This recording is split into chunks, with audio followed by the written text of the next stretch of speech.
What is up, people of the internet? My name is Mason, otherwise known as the Two-Wheel Teacher, and today I am finally going to be doing an unboxing and an install video of a replacement radio for my 2013 Harley-Davidson Street Glide. Let's jump into it.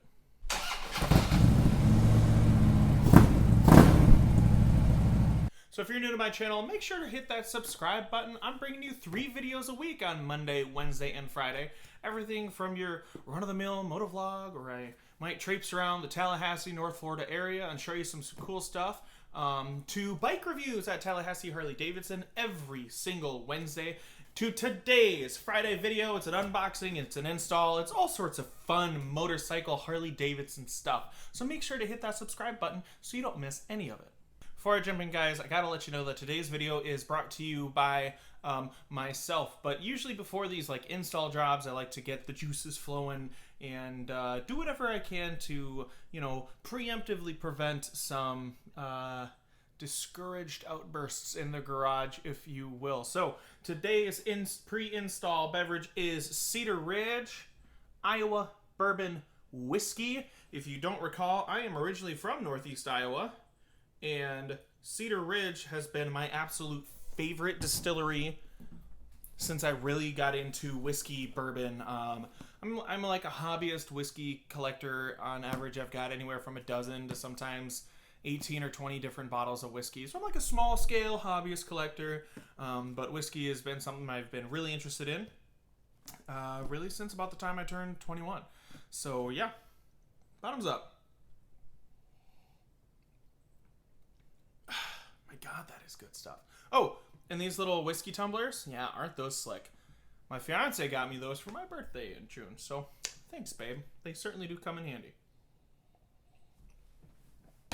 All right, now to get to the stuff that you clicked on this video for. That's right, I have here the Aquatic AQ-MP-5BT-H. So I'm going to speculate and say that Aquatic MP Media Player 5BT. I think it's going to be Bluetooth 5.0 for the protocol, which is nice. If you don't have a bike that's, if you don't have a Harley-Davidson that's newer than 2014 with the media player in it, then you're not going to have Bluetooth. So it's not a big deal to plug in an aux cord to your phone if you've got it mounted on your handlebars, but it's kind of nice to have the Bluetooth. So I'm looking forward to that. And the Dash H lets you know that, at least for this company, this is built for Harley-Davidson motorcycles. I heard about this particular stereo because back in June, I was coming back down to North Florida from the Midwest on my big trip. I got to Alabama. I hit Birmingham. If you've ever driven or ridden through Birmingham, you will know that the highways through Birmingham are garbage. And that might even be putting it nicely. The roads are terrible. And I bring that up because I was just cruising along, trying to get through Birmingham. I hit a bump. Not even a big bump. Not a bump worth remembering. But I hit a bump, and then my radio just cut out. And I had hit some rain and thought, you know, maybe my fairing leaked. Maybe there's some water causing a short.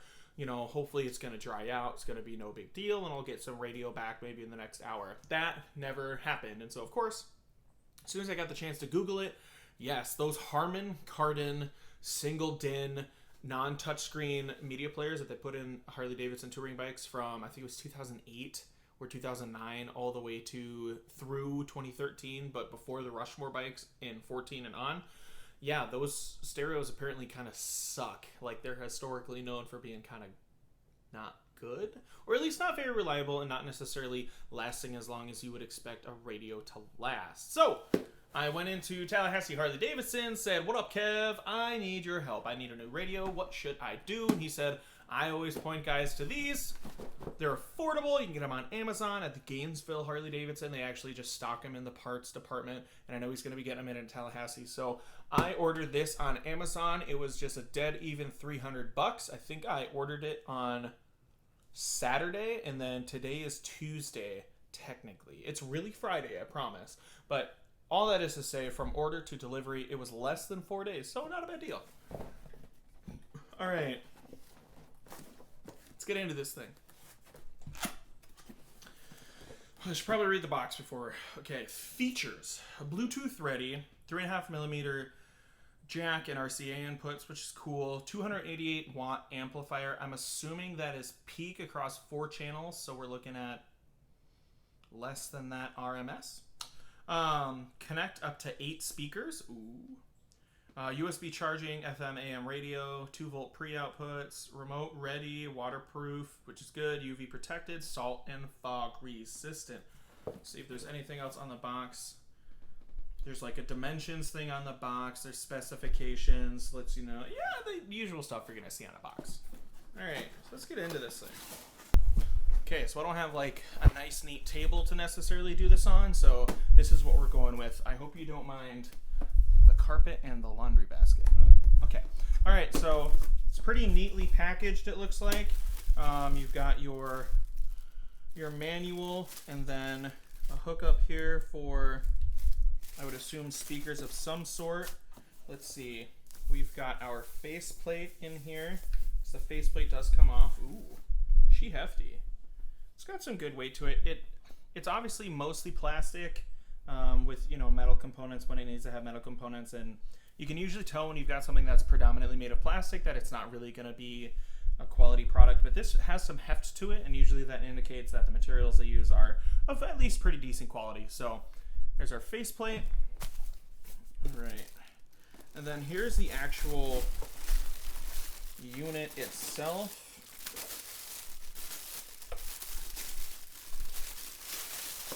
Ooh. All right, so it's packaged really well. Make sure I'm not missing anything. Okay, so here's the unit itself, just like it said. It's got its RCA inputs, which is great. It says it had an aux input, but I'm not seeing that. Wired remote, which maybe that's for like the handlebar controls. I'll figure that out. Radio antenna. Power antenna amplifier remote. 100% honest, I'm not 100% sure what that's going to be for. SW upgrade cable. I'm not 100% sure what that means. And then rear line out, audio in, rear line out, audio in. So you've got 2 audio ins. You know, if you wanted to run like an RCA combination out to an aux jack or something, I suppose you could do that if you wanted to hardwire it. So yeah, and then on the inside here, you've actually got your aux jack on the inside, and then you've got USB for charging.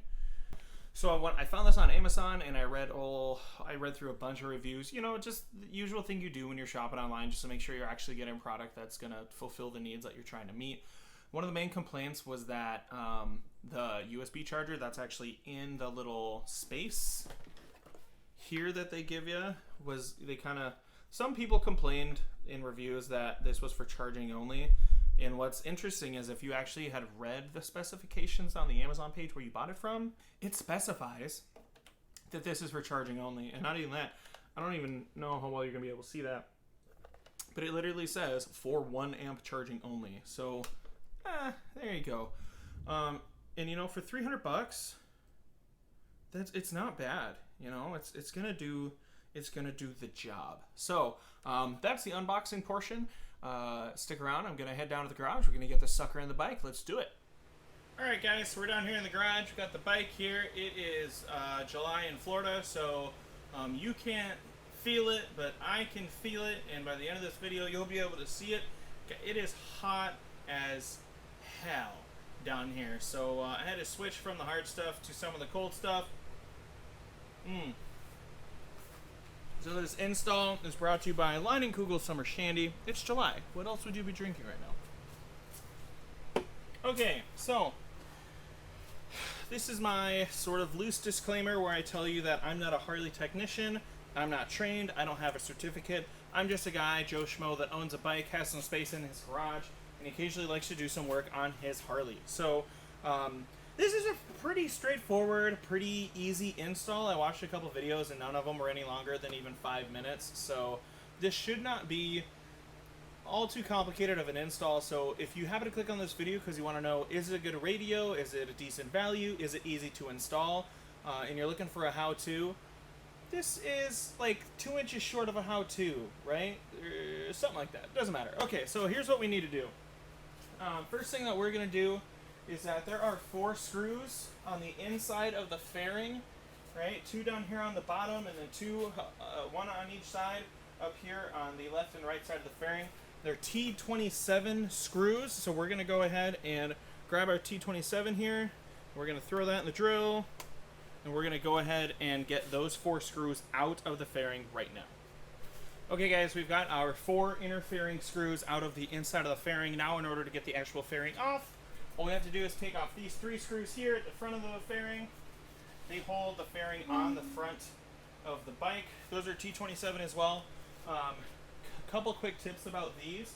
These are also what hold in your windshield, and they are also what just hold the fairing to the bike itself. So my suggestion would be put something over your fender if you don't have a second person to catch it just in case, because as soon as you take out this last one, your windshield's going to want to fall, and then so is your fairing. So I've just got a sweatshirt here in the garage. I'm going to throw that over the fairing just to protect my paint. Then I'm going to go ahead and get the fairing off. Oh, second tip would be that when this goes to fall, it's going to get caught because your headlight here is still going to be plugged in, and you don't want to let that just free fall, because the stress of falling and pulling on that can actually damage the connection to your headlight.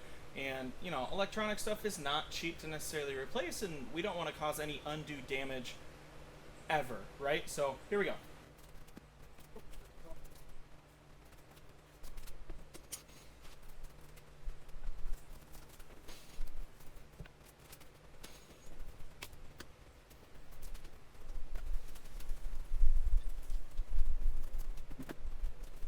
Alright guys, so as you can see, we've got the fairing off. Didn't have any problems with anything falling or pulling or getting dinged or anything, so we're at least, you know, we're halfway there. Next thing we're going to do is we're just going to unhook anything that's plugged in here. So this is going to include your radio wire, anything else, obviously this module here. So let's go ahead and unplug everything. Alright guys, like I said, this is not strictly a how-to. I've never done this sort of install before, and you know, when you do something for the first time like this, you're gonna run into surprises and troubles, and that's totally okay. I think the most important thing when you go to do a replacement or a repair is to expect the unexpected a little bit. So here's my first unexpected thing with this install. The radio units are held in by 2 Allen screws on either side, and as you can see, this brace, which comes up here and holds and supports some of the speaker structure here, it is in the way of getting to these Allen screws. You know, I can kind of get it in there, but you know, if I'm using these guys, which are just, you know, drivers for some Allen heads, I'm gonna have some troubles. So let's see real quick. I know I've got an Allen set. Okay, so this is the Allen wrench that I'm gonna use. These actually come loose pretty easy, so as soon as I get them just tugged loose, I can go ahead and get in there with my fingers and pull them out. Alright guys, the surprises don't stop coming. So that second screw here on my left side, as I'm looking at it from the front, 2 things about it: did not want to come finger loose, so I ended up having to use this little wrench all the way until it popped out. And then obviously there's really no room in here to do a whole hell of a lot. So when the screw came all the way out, it came all the way out, then it fell. My hand couldn't be under it to catch it, so it's gone. I'll just buy a replacement and then get back in here and get that last screw in there. So, you know, that stuff's gonna happen. I probably wouldn't finish the install if I had fewer than 3 screws. On this right side, I'm gonna go ahead and make sure I catch both of them so that they don't just go flying into oblivion and are lost inside the fairing forever. So let's do the right side.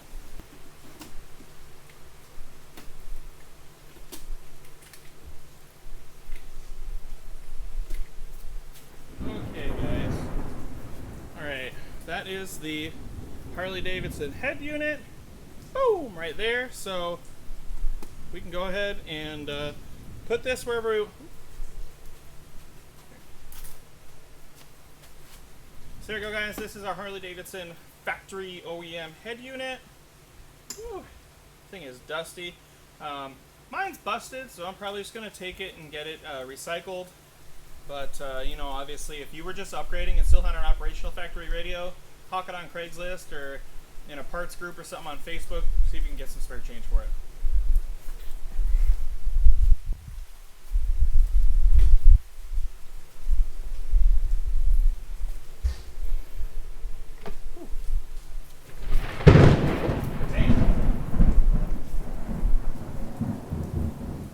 So we've got our replacement head unit, and this just slips right in the slot where the factory one went. And so I'm going to go ahead and do that now. I can already tell that getting those mounting screws back in with such limited accessibility is going to be an absolute pain in the butt. So I'm probably not going to time lapse that or do anything like that. I'm just going to cut to when I finally got those in. Could be 10 minutes, could be 2 hours. You'll be able to tell based on how much sun's coming through the garage. So here we go. Okay guys, just like I said, you gotta be flexible and expect the unexpected when you go to do these kinds of things. And I gotta tell you, there was about 4% of me that thought, you know, maybe it wasn't actually the radio, maybe it was something beside the radio itself, and it turns out that's true. Got my radio plugged in just to double check it, make sure it was gonna function the way that I needed it to function before I got it all mounted ABC, and it turns out that nothing happened when I pressed the power button. So that tells me there's something wrong with either the wiring harness or something else that at this point in time I just can't figure out in the bike myself. So what I am left to do at this point is just sort of close up, put the whole project on pause, and what I'm going to have to do is call Tallahassee Harley-Davidson, see what they can do for me, and probably get a wiring harness or something like that replaced. If you're wondering, did I check the fuses? I literally swapped out every sort of fuse that is in the fuse box to see if it could be a fuse. I swapped the radio fuse for 3 different fresh fuses, and nothing changed. So I've got a feeling it's not a fuse. It's probably a pinched wire or something somewhere in the wiring harness, and I'm just not of the skill set, nor do I have the tools necessary in order to do that kind of repair. And if I just need a whole new wiring harness, there's really nothing I can do about that. So that means this video is pretty much over. If you're interested in seeing part 2, because you can bet your ass there's going to be a part 2 because I need my radio when I am on my bike, make sure to hit like and subscribe and ring that bell so you don't miss part 2 and my other motorcycle content. And for now, I am a very frustrated two-wheel teacher, and I will see you guys on the road.